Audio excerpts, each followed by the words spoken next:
ఏపీలో ఏర్పడిన కొత్త ప్రభుత్వం తిరుమల తిరుపతి దేవస్థానంపై ఫోకస్ చేసింది. గత ప్రభుత్వ హయాంలో అవకతవకలు జరిగినట్టుగా ఆరోపణలు రావడంతో ప్రక్షాళన మొదలుపెట్టారు. సీఎం చంద్రబాబు తిరుమలలో పర్యటించడం, కొత్త ఈఓగా శ్యామలరావును నియమించడంతోనే ప్రక్షాళన మొదలైందని కూటమి నేతలు చెబుతున్నారు. ఓవైపు భక్తులకు నాణ్యమైన సదుపాయాలు ఏర్పాటు చేయడంతో పాటు గత ప్రభుత్వంపై వచ్చిన ఆరోపణలలో నిజానిజాలు తేల్చే పనిలో పడ్డారు.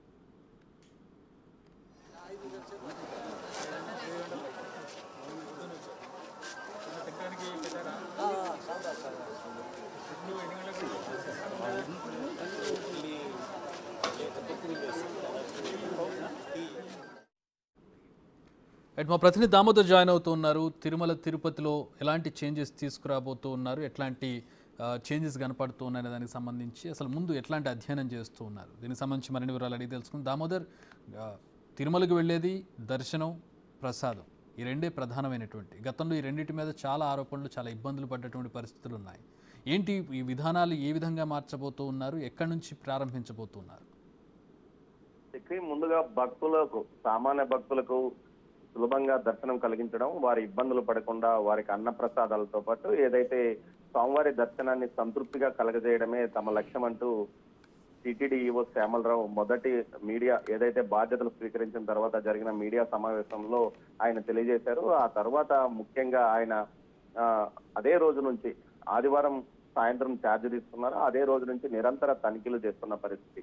ఏదైతే అన్నప్రసాదం నాణ్యతపై గతంలో పెద్ద ఎత్తున విమర్శలు వచ్చాయి. ముఖ్యంగా అన్నప్రసాదం బాగలేదన్న వారి మీద కూడా కేసులు నమోదు చేసిన పరిస్థితి గతంలో ఉంది.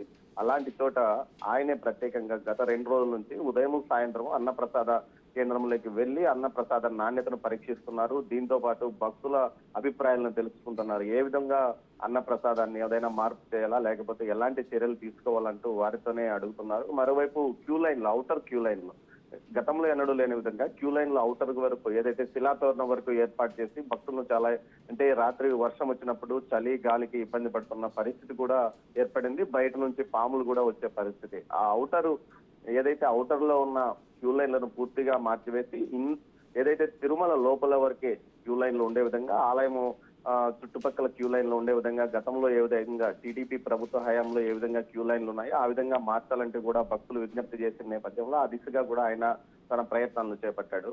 మరోవైపు ఏదైతే తిరుమల లడ్డూ ప్రసాదం క్వాలిటీను నాణ్యత అదేవిధంగా తూకం విషయంలో పెద్ద ఎత్తున విమర్శలు వచ్చాయి.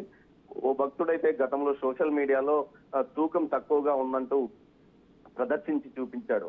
ఈ విషయంలో అప్పట్లో ఆరోపణలు వచ్చినప్పటికీ అప్పటికప్పుడు టీటీడీ లేదు, ఇవన్నీ అబద్ధాలంటూ ఒక తన ప్రచార విభాగాల ద్వారా ప్రసారం చేస్తుంది. అదేవిధంగా తన ఏదైతే మీడియా మాధ్యమాల్లో తనకు అనుకూలమైన మీడియా మాధ్యమాలతో అప్పటి ప్రభుత్వం కూడా హడావిడి చేసిన నేపథ్యం. మొత్తం మీద ఈసారి ఆయన నేరుగా ఎక్కడ క్వాలిటీ తగ్గింది అన్న విషయాన్ని కూడా 2 రోజుల లోపల తనకు సవివరంగా వివరాలు తెలియజేయాలంటూ పోర్టు అధికారులను ఆదేశించారు. దీంతో పాటు ఏదైతే క్వాలిటీ తూకం విషయంలో కూడా ఖచ్చితంగా ఉండాలి అని చెప్పారు. మరోవైపు టిటిడి భక్తులు ఏదైతే కోరుకుంటున్నారో, ముఖ్యంగా ఏదైతే రేటు పెంచారు, తిరుమల శ్రీవారి ప్రసాదం లడ్డు రేటు సగానికి సగం పెంచారన్న విషయాన్ని తాను సీఎం దృష్టికి తీసుకెళ్తానని కూడా తెలియజేసినట్లు సమాచారం. మొత్తం మీద ఈ 3 విషయాలతో పాటు వసతి విషయంలో, ముఖ్యంగా శ్రీవారి దర్శనానికి వచ్చే భక్తులు వసతి విషయంలో చాలాసేపు వెయిట్ చేయాల్సి ఉంటుంది. అదేవిధంగా వసతి దొరకని వారు రోడ్డు మీద ఎక్కడంటే అక్కడ ఉండాల్సిన పరిస్థితి కూడా ఏర్పడింది. ఈ విషయంలో ఏదైనా కీలకమైన నిర్ణయం తీసుకుంటాం. అది దీనికి సంబంధించి డార్మెంటరీల సంఖ్య పెంచాలి. అందుకోసం అవసరమైతే సీఎం తో మాట్లాడి డార్మెంటరీలు పెంచడానికి వీలుగా చర్యలు తీసుకుంటామని కూడా చెప్తున్నారు. మరోవైపు ఏదైతే శ్రీవారి దర్శనానికి సంబంధించి ఎక్కడైతే తమను నూకివేస్తున్నారో, ముఖ్యంగా ఏదైతే ప్రోటోకాల్ దర్శనం విషయం, ముఖ్యంగా మధ్యాహ్నం పూట గతంలో ప్రోటోకాల్ దర్శనం కానీ విఐపి దర్శనం కానీ ఉదయం 9 లోపలే పూర్తి స్థాయిలో ముగిసేది.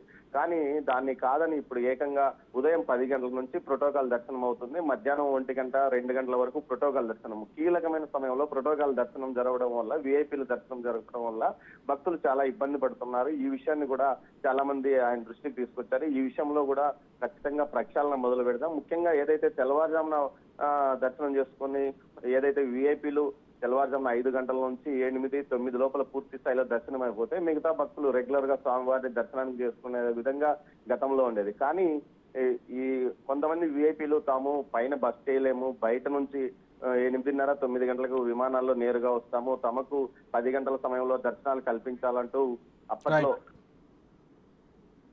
All right.